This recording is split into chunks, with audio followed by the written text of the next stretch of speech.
Good evening and welcome to the Newshour Agenda. I'm Madhavdas Gk. Viewers, every year, millions of students across the globe apply for US student visa to fulfill their American degree dream. But dreams of many such US F1 visa aspirants have been dashed, with visa denials hitting a 10-year high. From a rejection rate of 23% in 2014, it has nearly doubled in 2024, with 41% of applicants being denied the visa. Let's take a look at how the rejection rate has surged over the last 10 years. A quick look at this, and this is how it was stacked up in 2014. At 23% goes up to 25, then to 34, 35, and then to 25% in 2019. Again goes up to 31, drops to 20% in 2021, 35% and 36% in 22-23, and finally a whopping 41% in the year 2024. Let's also tell you how Indian students have been affected in a big way, with a sharp decrease of 38% seen in issuance of study visas to Indian students. This is the figures that we're talking about. In 2023, it was 103,495. It was just 64,008 in the current year, that is 2024. This decrease is a 38% decline as far as visas to Indian students are concerned in particular. Let's also tell you about what was the situation that existed as far as the study visas to Indian students are concerned. This is the global situation. This is the situation in France as far as 2022 is concerned. It was 6,406, goes up to 7,484, and then of course rises to 8,536.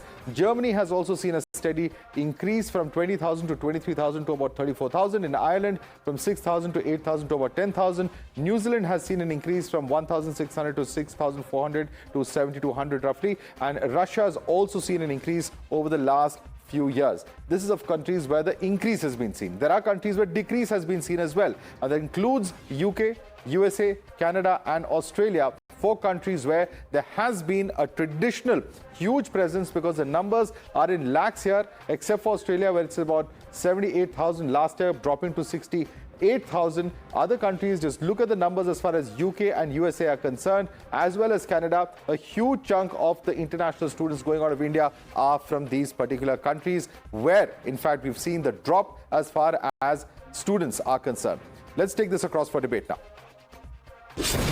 You're watching the News Hour at 10, debate number 1 on Times Now, Super Prime Time.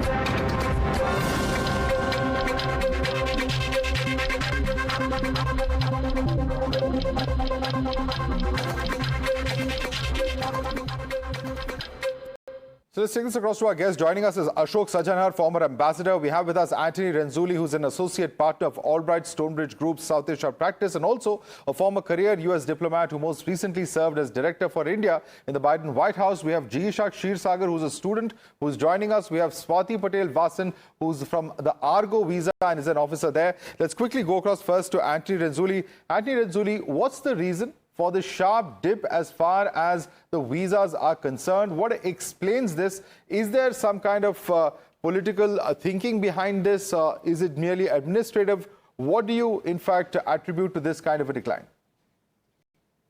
Thanks for inviting me. I'd have to say it's administrative. There was no political agenda. This is, of course, these adjudications happened under or during the Biden administration. So notwithstanding some of the noise around immigration and the Trump administration, this decline or this increase, or alleged or reported increase in refusals happened during the last administration, during the current school year. And we've heard other information and other reporting about a drop-off. And so I know there was a piece today in the Indian press about bringing this to bear, as you have now in the NewsHour. Every applicant is faced by an adjudicating visa officer at a U.S. embassy or consulate, and a determination is made at that time about whether or not they are an intending immigrant or not. Typically for students, you're trying to take an open-minded approach. I was once a consular officer in India myself 20 plus years ago, recognizing that not all students know where their education is going to take them. But it looks like an increasing number of students were refused. But Anthony, if I can just ask you to pause there for just a moment. Is that 2-minute interview can that really determine who's really suitable for that position and who's not, for that visa and who's not? Because that's also been some amount of criticism as far as the entire process is concerned. I think it can in most cases, but that's a question that applies to all visa applicants. A student visa is a non-immigrant visa, and a decision is made during that interview about whether or not they intend. The presumption is that they are intending immigrants unless proven otherwise. In most cases, they had been accepted in the past and continue to be, but obviously the refusal rates have increased. So we have to ask ourselves why that is. And I have some thoughts of my own, but of course, I'd like to hear from others.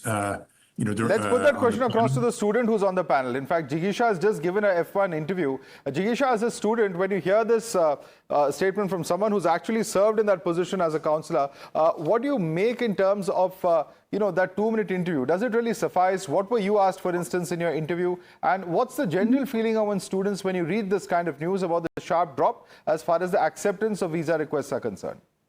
Yeah, firstly, thank you so much for having me here. I'm currently a second-year student at the University of Arizona, and my visa interview was in the June of 2023. For me personally, there weren't too many questions asked. My visa interview was just for about 30 to 40 seconds, and then my visa was accepted.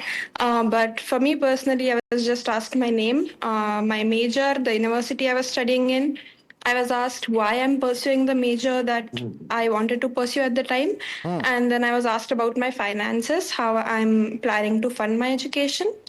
And for the documents as well, I was just asked for my passport and my I-20. So from my personal experience, it wasn't a very difficult interview as such. Yeah. But I have seen do you have batchmates who face difficulties in the interview, friends, etc., who've told you about their plans? Yeah. So what did they tell you? So actually, when I was in my visa interview, the person standing right in front of me who had his visa interview got the visa rejected, and I was extremely nervous about it. I have a few batchmates as well who did not get their visa in the intake that I got here, so they had to defer the admission to the next year. And obviously, it's a little heartbreaking to listen about that because as students, we have all looked forward to this moment since the past 2-3 years since we have applied to universities. But do they know why the visas were rejected? I don't think there was a clear reason to it. I think there were multiple reasons given. I don't know the specifics of it. Okay. But I know one of them said... Thanks for giving us that perspective. Of course, you yourself haven't been impacted, but you know others who have been. Ashok Sajanar, as somebody who's dealt with all of these issues in the past, of course, there's no doubt about the fact that the visa is a privilege. Every country has its own sovereign right to issue a visa or not. And that's perfectly understandable. But when you see all of this talk of immigration happening, and then you see news coming in of the decline, and of course, as the first speaker rightly said, it's not of the current administration, it's of the previous administration. But all of that rhetoric was already thick in the air, as it would be in any election year. And that's pretty much somewhere or the other, people will try and put two and two together and connect the two. How do you see it? Yeah, thank you very much, Madhav. I think you're right. It's a phenomena that is happening not only in the United States, but as you have shown the figures, whether it is Canada or it is UK or it's Australia, many of these countries, they've been having problems as far as their economies are concerned. The housing prices have been going up, healthcare prices have been going up, and that is as a result of the comparatively larger influx of, students who are coming and the demand for healthcare and for housing increasing.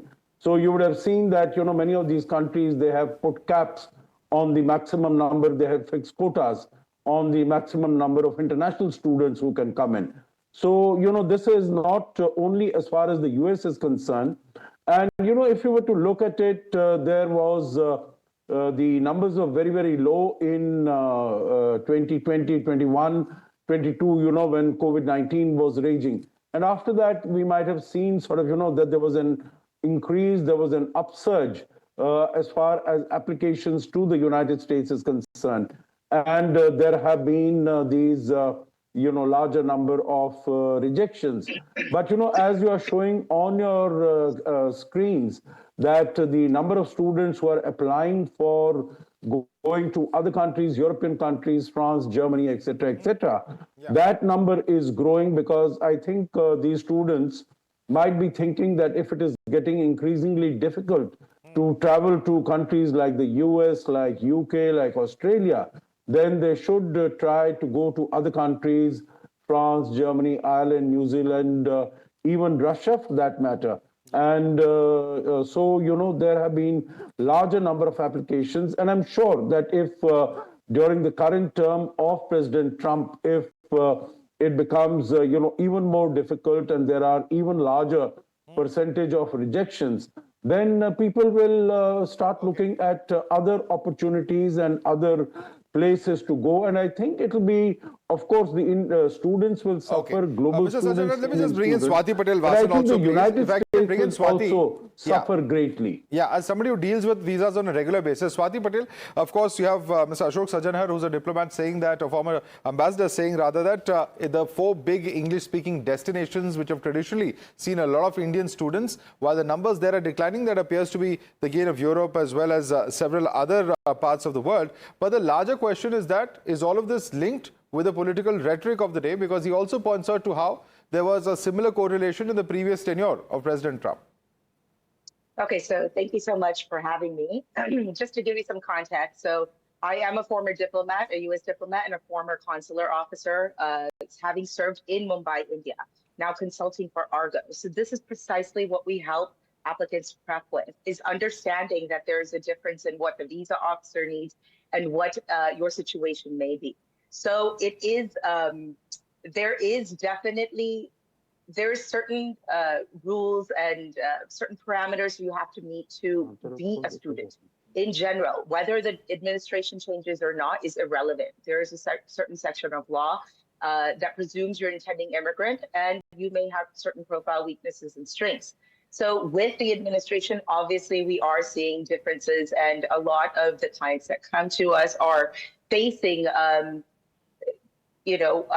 extra anxiety because of the administration and the rules that are coming out. But that does not negate that if you are a genuine student, there are ways to be able to still appear for a U.S. visa interview and be successful. You just have to understand what is it that you need to actually be able to indicate. And because but how do they understand that if the reason is not given to them, ma'am?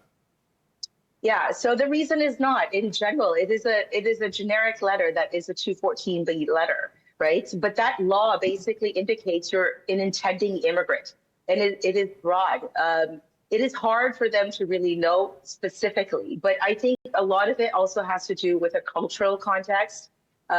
Broadly speaking here for your audience in India, there is a difference in what an American may need in that brief 1-minute interview and how to present that and what they're expecting from you. No, but Swati Patel Vasan, what has drastically led to this change in the cultural context? We heard administrative reasons from Anthony. I mean, are we to really believe that everything has suddenly just changed? It's just a sudden coincidence that everything has changed? It's gone up from about 35% to about 36%, I beg your pardon, to about 45% to merit that rejection rate. And mind you, that rejection rate is not just of India, it's of various other countries as well. Right. So I think there's a larger picture here to look at. All right. So the part of the matter is that there's staffing issues. So now we're seeing that obviously the interview waiver rules have changed for India. That is going to affect a lot of people. That means they have to now wait for an appointment. That will partly affect it. There is also there were officers that were previously during the pandemic, it became okay to be a third country national, what we call a TCN. But now we're starting to see that is, the officers are starting to look at that with further scrutiny. And you have to be able to make a case for why you are applying in another country. Okay. There's also, sorry, go ahead. Yeah, no, that's a very interesting, carry on. That's some very interesting points you're making, because I think that's good advice for those who are probably watching the show and want to actually, or know somebody who wants to apply for a similar student visa. Please go on. Yeah, so I'm just saying, things like staffing issues, that's a real thing. When I was working, for context, in 2006 at the old consulate in Breach Candy, we had this was a 6-month wait time, which we had changed the way that they operate to make it 3 weeks. Then pandemic happened. So they're always adjusting. You have to understand, I know people are frustrated, but you have to understand that they are always still trying. That's why you did see that when COVID did impact operations everywhere, they increased staffing, etc. Interesting points. I want to bring in Anthony as well. Anthony, any advice that you would have for students, particularly Indian students who would be watching the show, or their parents perhaps, or someone who can guide them? I'd agree with what Swati said. Swati and I share the experience of having worked as consular officers in Mumbai. The most genuine students are going to have their visas issued. It's important also to note that even under the Trump administration, the president and the prime minister during the prime minister's visit endorsed safe, secure, and legal pathways for mobility, and that would include students. Now, that said, it's a difficult environment, and obviously many Indian students, and most of them, the Indians are the largest foreign student group in the world. So I agree with you, Madhav. It stands to reason that F1 refusal rates being up are impacting Indians, and there's obviously data to support that at this point. But certainly if they present themselves as legitimate students with a plan, more likely than not, they're going to be issued. But it does, we have to recognize that some Indian students do overstay. Many do change status while they're in the United States. And if that's a perceived possibility, a refusal could be the outcome. Well, that's making a very generic point, but we don't know what the future would be. Perhaps several of the international universities who have their campuses in different parts of the world would also perhaps be coming into India. There's progress on that as well. There's work on that happening as well, is what we understand. But Ashok Sajjanhar, Anthony Renzulli, Jigisha Kshirsagar, and Swati Patel Vasan, thanks so much to all of you for joining us this evening.